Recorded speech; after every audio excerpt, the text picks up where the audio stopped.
just think that we should, bloggers is a very narrow term. I'm trying to refer to them now as micromedia producers, because there's so many different platforms, and blog just kind of makes us think of one particular thing. And the other point I'd like to make is about haters. Haters hate, critics are valuable. And I have no fear of haters, because I think haters are found out very quickly by people and your advocates and everybody else. And I think also, I think we have to welcome critics to our blogs. And haters, what's going to happen with haters is your advocates will come up and stand up for you and do that battle for you. You don't even have to do it for yourself. Yeah, so yeah, we value bloggers too. We added Blogger and WordPress, 2 weeks ago, and that's why we did that, because we value that. So I'm not putting down bloggers. What I'm saying is, from a brand perspective, marketing, I think it's very complementary. I think that we've sort of discovered a new person, and we've built a mechanism to actually reach out to those people that did not exist before on scale, at scale. So we can reach. So when we launched Spotify, for instance, it was a classic kind of thing of reaching out to those people that would not have been reached out to in the past, and which is pretty exciting. You said that people are happy for celebrities or people who spend a lot of money to get special treatment. Do you think people are happy with the people with a kind of Klout score get special treatment?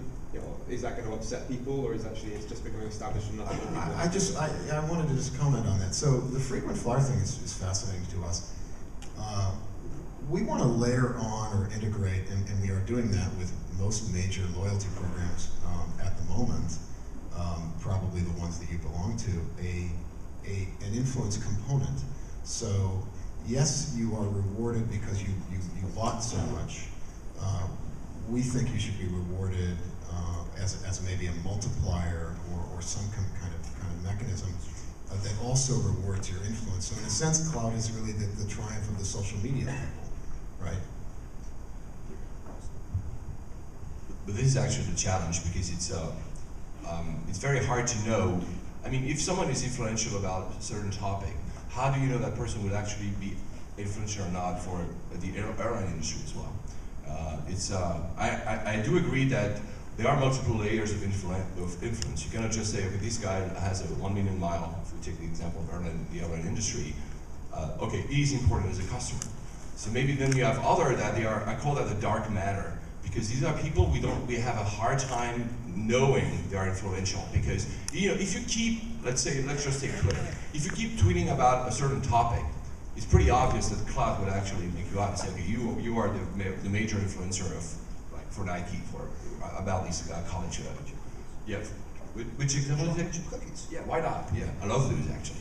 So, but the thing is, sometimes you can be influential about topics you do not repeatedly talk about. So this is for me the next challenge for guys like Klout, also Peer Index or Cred, I know them very well. It's to actually being able to first arrange the influence through topics, and you're already doing that at Klout, and Peer Index is doing that as well. But not only that, but also find these moments. Like I had this example, I exchanged on email about that. I tweeted this weekend. I had my company's conference, and I was live tweeting it for the whole 3 days. And after these 3 days, I went back to my Klout score. I think yesterday morning, before I knew because I know I would meet Garth. And I realized that my topics had completely shifted.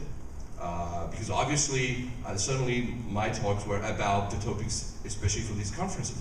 So I don't know how you would actually judge me as an influencer now. If you would actually look at my profile now, you would think I'd be a very influential enterprise IT. And if you look in 1 week, I will be back into more, innovation. So how would you deal with that?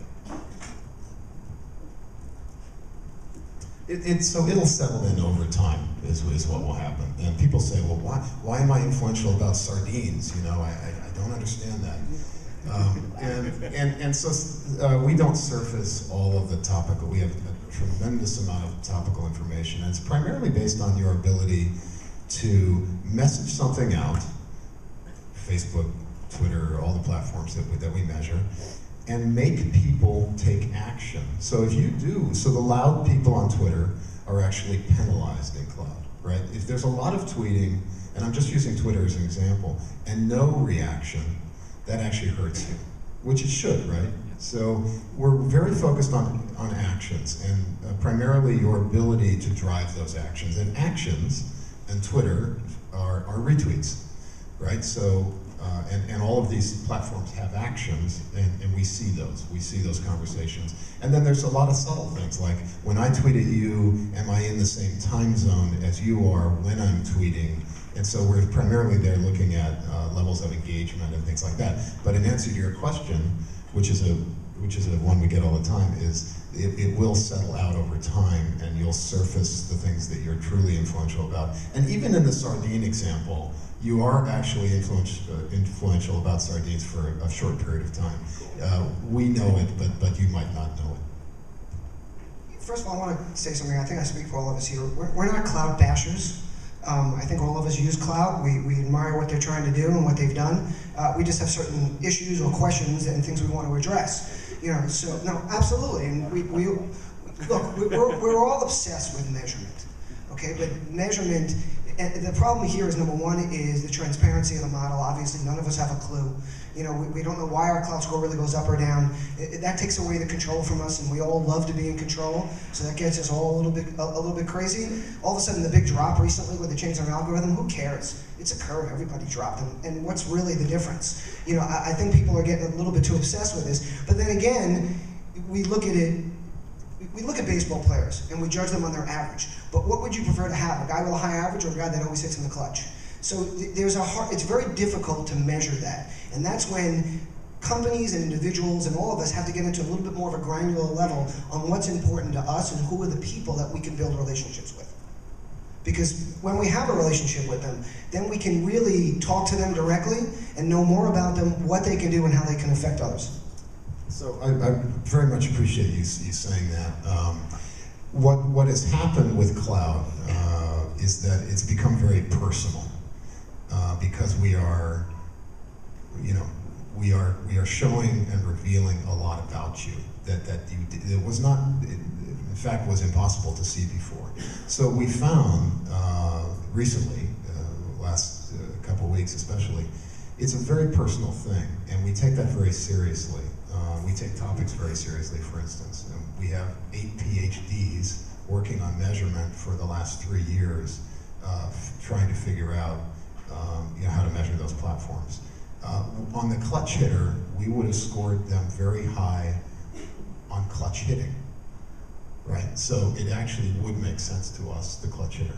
But how do you bring clutch, how do you know? Okay, I think what you're talking about is the guy who's known as a clutch hitter all the time. But what about that person who's just a clutch hitter? And this is not, again, this is not a takedown of the model. It's growing. We've got to learn more about it. But I just think that's something that it's going to be very hard for you to measure going forward. And I think it's something that companies have to look at more directly. It's just a point I'm trying to make. Yeah, I look at clutch hitting as a retweet, right? So if you took if that's the analogy, then that would work. We're just measuring social. We're not measuring your actual hitting, right? We're right. Excuse me, what is Klout shooter? What is clutch hitting? What is clutch Sorry, hitting? I'm from internet. Yes. Clutch hitting is when it's really important that you can get something done and somebody knows they can go to you to make it happen. So you can make it happen kind of on a dime very quickly, that you always come through, that you're somebody they can rely on. Just going back to the point you just made, I'm not sure that there's ever going to be a tool that can really make that happen without personal involvement. Yeah, and that raises the question of, as well, I use usually the example of Bill Gates, but I'm sure there's other examples out there. But someone like Bill Gates is actually, if he had a Klout, it would be obviously, I don't know if he has, does he have one? Sure. It would be extremely high, obviously, he's very influential. But if you look at his activity online, he's not that active. He doesn't tweet, he has a blog. So some other people will say, yeah, but I'm tweeting all the time, I have like lots of followers, but I don't have this Klout as big as him. Whereas he's not very active. So this is, I would call that the activation network. How it trickles down for someone who's very famous for, maybe not because of his online persona, but just because he's someone, a thought leader. How do you actually measure the activation network? I think there's also something that's very challenging, very interesting, is how basically finding the ambassadors.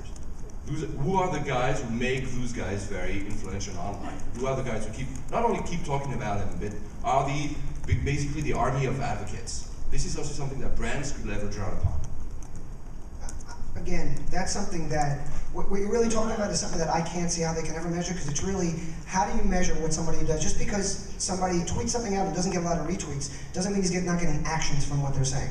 And there are a huge amount of people out there. Like, people talk all the time about 80% of people on Twitter aren't tweeting and aren't active. Unfollow those people, they're not valuable. And I say nonsense. I say a huge percentage of those people, they're just lurking. Most people on Twitter do not participate. They search, they watch, they listen, they see what's going on. So a lot of people, there are a huge amount of influencers out there who tell people to do things or suggest things or talk about topics, and it happens, and then that action is taken. But there's no way we're ever going to measure that digitally, directly from that interaction. Yeah, and I think that, that comes down to this idea of online and offline, because it all blends together in reality. And so offline, Bill Gates is hugely influential, and every time he speaks, people are lighting up all these platforms with what he's saying. So whether he is active on those platforms or not, it doesn't matter, because he has scale offline as well.